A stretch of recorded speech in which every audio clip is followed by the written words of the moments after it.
나는 늘 바닷바람에 머리카락이 흩날리는 그 순간을 좋아했다. 인천 바닷가의 긴 산책로, 석양이 물드는 하늘, 파도 소리와 짭짤한 바다 내음은 내게 작은 의식 같았다. 하지만 그날은 마음이 가볍지 않았다. 지갑은 텅 비어 있었고 마음속엔 묘한 무게가 내려앉아 있었다. 내 이름은 지수, 27살, 프리랜서 일러스트레이터로 일하고 있지만 최근엔 의뢰가 거의 끊겨버려서 집세와 카드값조차 버거운 나날이었다. 그런데 몇 주 전부터 만나는 사람이 생겼다. 준호. 30살, 따뜻한 미소와 여유 있는 말투로 첫 만남부터 내 마음을 흔들어 놓은 남자였다. 우리가 처음 만난 건 홍대의 작은 카페였다. 나는 아메리카노, 그는 말차 라테를 주문했다. 계산할 때 내가 카드를 꺼내려 했지만 준호가 먼저 내밀며 말했다. 지수씨, 오늘은 그냥 내가 살게요. 다음에 커피는 꼭 지수씨가 사주면 돼요. 나는 억지로 미소 지으며 고개를 끄덕였다. 사실 내 성격상 늘 반반 나누는 게 편했는데 그날은 그저 그의 배려를 받아들이는 수밖에 없었다. 며칠이 지나고 그는 자꾸 저녁 약속을 잡자고 했다. 하지만 내 주머니 사정을 알 리 없는 준호의 초대가 부담스러웠다. 나는 작업 마감이 있다. 친구가 아프다. 같은 핑계를 댔다. 그러나 마음속에선 그와 함께 있고 싶다는 갈증이 점점 커졌다. 그러던 어느 날, 금요일 아침. 문을 두드리는 소리에 잠에서 깼다. 머리는 대충 묶은 채 잠옷 차림으로 문을 열었는데 준호가 서 있었다. 그는 심플한 흰 티셔츠에 청바지를 입었는데 마치 잡지 속 모델처럼 자연스러웠다. 손에는 따뜻한 빵 냄새가 배어나오는 종이봉투가 들려 있었다. 아침 같이 먹자. 지수씨가 계속 나를 피해 다니는 것 같아서 내가 직접 왔어. 나는 얼굴이 빨개져서 뭐라 할 수 없었다. 작은 원룸 안으로 들어온 그는 봉투에서 크루아상, 딸기잼, 샐러드를 꺼내 테이블 위에 차려놓았다. 그리고 장난스럽게 말했다. 이제 말해줄 거야? 왜 나를 자꾸 멀리 했는지. 나는 베개를 끌어안고 한참을 망설이다 결국 입을 열었다. 돈 때문이야. 지금 상황이 너무 힘들어서 밥 한 끼 사는 것도 부담스러워. 내가 그렇게 의지하는 사람이 되고 싶지 않았어. 그는 잠시 나를 똑바로 보았다. 그러다 의자에서 일어나 내 옆에 앉았다. 손등이 내 손을 스치자 가슴이 두근거렸다. 지수씨, 나는 내가 가진 통장 잔고를 좋아하는 게 아니야. 그냥 너라는 사람을 좋아하는 거야. 내 웃음, 내 고집, 그리고 이렇게 솔직한 순간까지. 말끝에 그는 내 손을 살짝 감싸 쥐었다. 따뜻한 온기에 눈가가 뜨거워졌다. 창문 너머로 부드러운 햇살이 방 안으로 들어왔고 그의 향수와 갓 구운 빵 냄새가 뒤섞여 어지럽게 퍼졌다. 나는 고개를 숙였지만 그의 손길은 놓치고 싶지 않았다. 우리는 그날 아침을 함께 먹었다. 크루아상에 잼을 바르던 그의 손동작이 어쩐지 섬세해 보여 괜히 시선이 오래 머물렀다. 잠옷 위에 걸친 얇은 가디건 속에서 내 어깨가 드러나 있었는데 그의 눈길이 잠시 머물자 심장이 빨라졌다. 너무 노골적이지 않은 그 눈빛, 하지만 분명 나를 여자로 본다는 신호였다. 식사를 마친 뒤 그는 설거지를 도와주며 말했다. 앞으로는 아무것도 숨기지 마. 내가 옆에 있잖아. 같이 버티면 돼. 그 목소리엔 확신이 담겨 있었다. 순간 나는 알았다. 이 사람과 함께라면 아무리 텅 빈 지갑이라도 두렵지 않겠다는 것을. 하지만 동시에 그 믿음이 얼마나 오래 이어질 수 있을지 알 수 없는 불안도 스며들고 있었다. 며칠이 지난 뒤 준호와 나는 조금씩 더 가까워졌다. 그는 더 이상 비싼 레스토랑이나 화려한 데이트를 고집하지 않았다. 대신 저녁에 한강 둔치에서 자전거를 타거나 근처 분식집에서 떡볶이와 순대를 나눠 먹으며 시간을 보냈다. 단순했지만 이상하게 마음이 편안했다. 그날 밤도 마찬가지였다. 나는 남색 원피스에 얇은 트렌치코트를 걸치고 발에는 아이보리색 로퍼를 신었다. 작은 진주 귀걸이와 가느다란 팔찌를 매치했는데 은근히 여성스러운 기분이 들어서 거울 앞에서 괜히 몇 번 더 돌아보았다. 우리는 성수동의 작은 카페에서 만나기로 했다.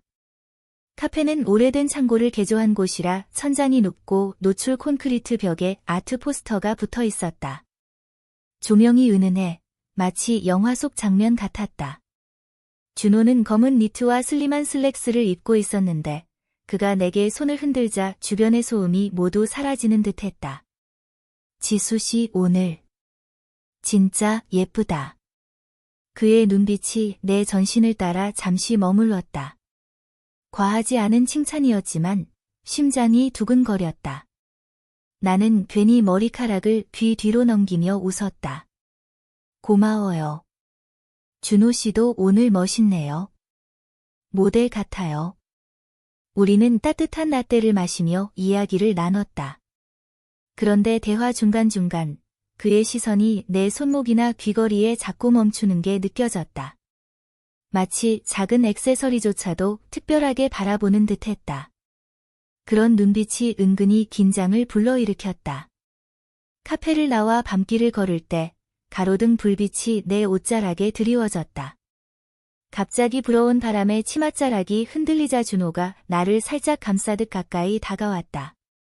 추워. 조금요. 그는 대답 대신 자신의 재킷을 벗어 내 어깨에 걸쳐 주었다. 재킷 속에서 그의 체온과 은은한 남성적인 향이 스며들어 왔다. 순간적으로 온몸이 따뜻해지면서도 묘하게 두근거렸다. 근처 골목의 조용한 벤치에 앉았다. 그는 손에 들고 있던 커피컵을 내려놓고 내 손등을 살짝 덮었다.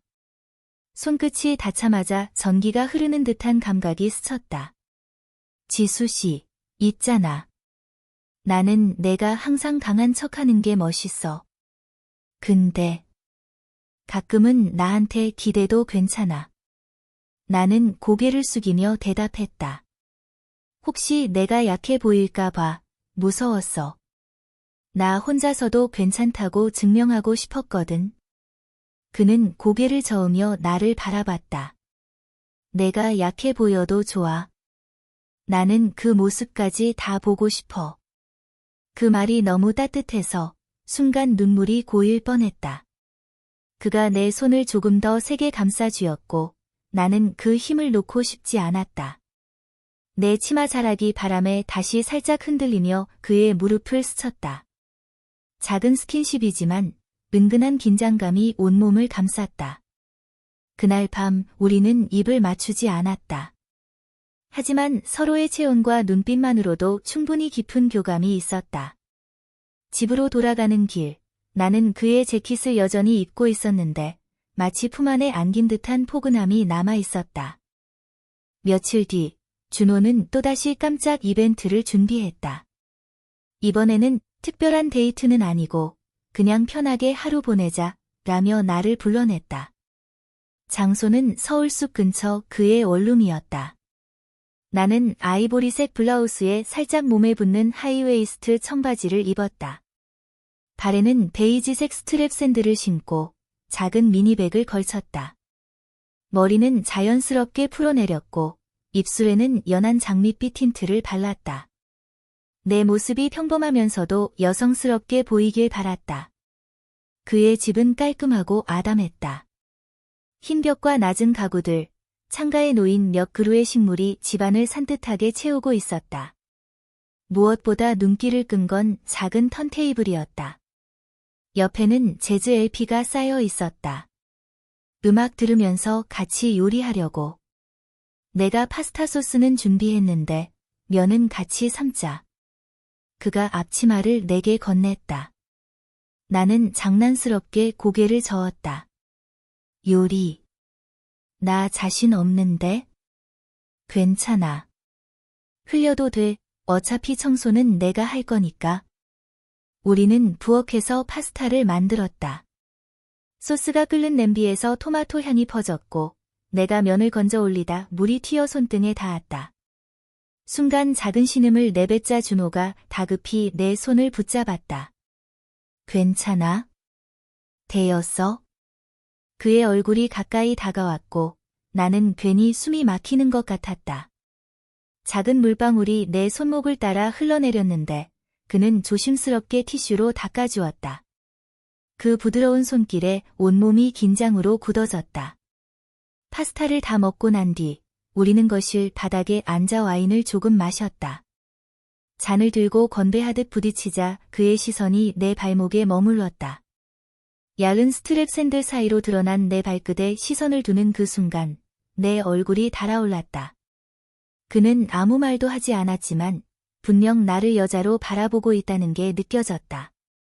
LP에서 흘러나온 재즈 선율이 분위기를 더욱 묘하게 만들었다. 나는 소파에 기대 앉았고 그는 내 옆에 자연스럽게 몸을 기댔다. 어깨와 어깨가 닿자 심장이 요동쳤다. 지수 씨, 있잖아. 응. 이렇게 가까이 있는 게 너무 좋다. 그냥 같이 있는 게 그거면 돼. 그의 목소리는 낮았고 뜨거운 기운이 내 귀에 닿았다.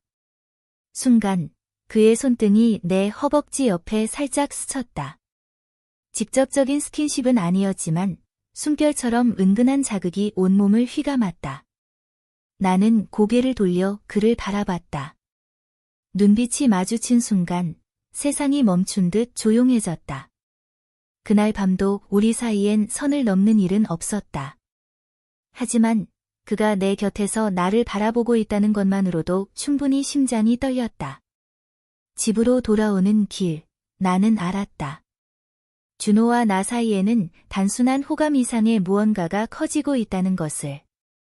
며칠 후, 준호가 나를 데려간 곳은 남산 아래 작은 한옥 카페였다. 전통 기와지붕과 나무 대문이 인상적인 그곳은 들어서는 순간 마치 다른 시대에 발을 디딘 듯한 기분이 들게 했다. 나는 오늘을 위해 특별히 연한 하늘색 한복 원피스 스타일 드레스를 골랐다. 허리에 매듭진 얇은 리본, 소매 끝에 은은하게 수놓인 꽃무늬, 그리고 흰색 단화에 작은 은장식이 달려 있었다. 머리는 반묶음으로 올려 단정하면서도 여성스러움을 강조했고 귀에는 작고 섬세한 귀걸이를 달았다. 거울을 보며 살짝 얼굴이 붉어졌다. 혹시 과하지 않을까 걱정했지만 준호가 날 보자마자 미소 지으며 말했다. 지수 씨. 진짜 오늘은 영화 속 주인공 같다. 한옥 카페 안에서 우리는 창호지 창문 곁자리에 앉았다. 따뜻한 대추차와 약과가 나왔고 바깥으로는 매화나무가 바람에 흔들리고 있었다. 전통의 향취와 그의 시선이 겹치자 어쩐지 숨쉬기가 어려워졌다. 차를 마시며 대화를 나누던 중 준호가 내 소매 끝을 가만히 잡아 올렸다. 이런 옷 입은 모습 처음 보는데 너무 잘 어울린다. 그 손끝이 소매를 스치며 내 손목에 닿는 순간 전율이 흘렀다. 나는 얼른 손을 빼내려 했지만 그는 부드럽게 내 손목을 감싸며 시선을 고정했다. 지수 씨, 혹시 알아? 나는 내가 강한 모습일 때도 좋지만 이렇게 차분하고 섬세하게 보일 때 더 눈을 뗄 수가 없어. 나는 고개를 돌려 창밖을 바라봤다. 매화꽃이 흔들리며 바람이 내 뺨을 스쳐갔다. 하지만 그의 말이 귓가에서 맴돌아 얼굴이 뜨거워졌다. 그날 저녁 카페를 나와 우리는 남산 골목길을 걸었다. 조명이 은은하게 깔린 돌담길, 한쪽에 놓인 오래된 벤치가 눈에 띄었다. 준호가 내 손을 잡아 벤치에 앉게 했다. 그는 말없이 내 발을 내려다보았다. 오늘 단화, 예쁘다.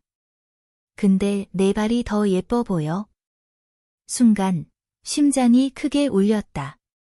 단화를 신은 내 발끝에 그의 시선이 머무는 게 너무도 노골적으로 느껴졌지만 이상하게 불쾌하지 않았다.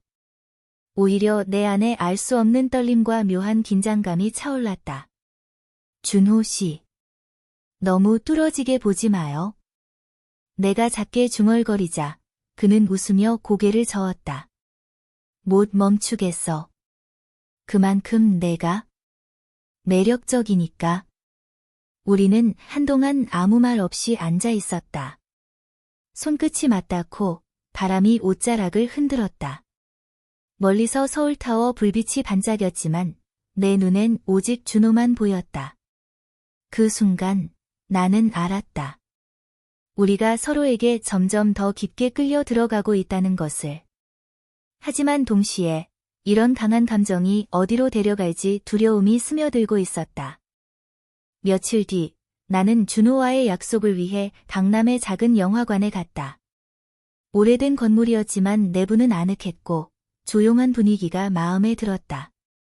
영화는 로맨틱 코미디였지만 솔직히 스토리보다 내 옆에 앉은 준호의 존재가 더 크게 느껴졌다.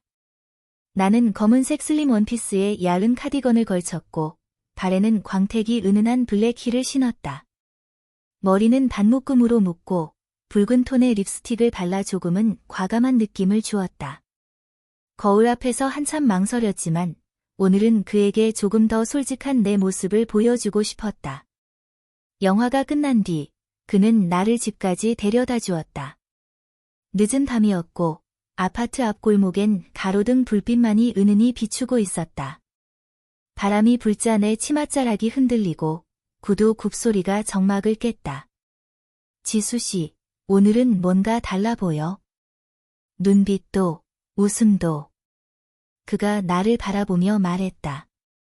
나는 괜히 시선을 피했다. 나도 알아요. 준호 씨 옆에 있으면 자꾸 달라지는 것 같아. 엘리베이터 앞에 서자 긴장된 침묵이 흘렀다. 그는 내 손을 잡았다. 그 따뜻한 손길이 마치 나를 붙잡아 두려는 듯했다. 지수 씨, 있잖아. 난 장난이 아니야. 그냥 가볍게 만나는 거라면 진작에 그만뒀을 거야. 나도 알아요. 그래서 무서워요. 이렇게까지 마음을 주는 게 나한텐 처음이니까. 문이 열리자 우리는 좁은 엘리베이터 안에 함께 들어섰다. 작은 공간, 밀려드는 긴장감. 그의 어깨가 내 어깨에 닿고 내 구두 굽이 바닥에 닿는 소리가 크게 울렸다. 나는 숨을 고르며 시선을 올렸고 그의 눈빛이 바로 나를 꿰뚫고 있었다. 지수 씨, 너 없이는 안 될 것 같아. 그 순간 나는 고개를 숙였지만 그의 손길을 피하지 않았다. 오히려 더 가까이 다가가고 싶은 마음이 강하게 밀려왔다. 엘리베이터가 멈추고 우리는 서둘러 밖으로 나왔다. 복도 끝에 다다랐을 때 준호가 내 손을 놓지 않은 채 속삭였다. 오늘 들어가면 나 정말 못 멈출지도 몰라. 나는 떨리는 목소리로 대답했다. 그럼 시험해봐요. 그의 눈이 크게 흔들렸다. 하지만 바로 그때 위층에서 갑자기 무거운 물건이 떨어지는 듯한 쿵 소리가 났다. 복도 전체가 순간적으로 울렸고 우리는 동시에 놀라 고개를 들었다. 긴장감이 확 달아올랐다. 뭐지? 나는 속삭이며 그의 팔을 잡았다. 분위기는 순식간에 달라졌다. 달콤하던 긴장은 미묘한 불안으로 바뀌었다. 준호는 날 안심시키듯 손을 꼭 잡았지만 그의 얼굴에도 당황이 스쳐갔다. 그 순간 나는 알았다. 우리가 서로에게 빠져드는 속도만큼 예기치 못한 무언가가 다가오고 있다는 것을.